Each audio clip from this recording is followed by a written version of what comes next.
Сейчас мы находимся в гостинице «Акиме», в которой мы проходили обсервацию, прилетев из Турции. Сегодня третий день, и нас выписывают, нам предоставляют транспорт. Ждем своей очереди. Всех попросили вынести за дверь постельное белье, ну и, собственно говоря, мусор из номера, что мы и сделали. Вот такие у нас номера.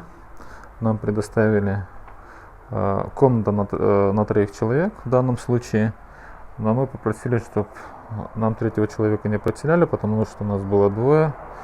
Мы не можем знать, кто это будет 3-й человек, может ли быть он ковид-позитивным. Вот такой вот вид из окна открывается, на самом деле вид очень красивый.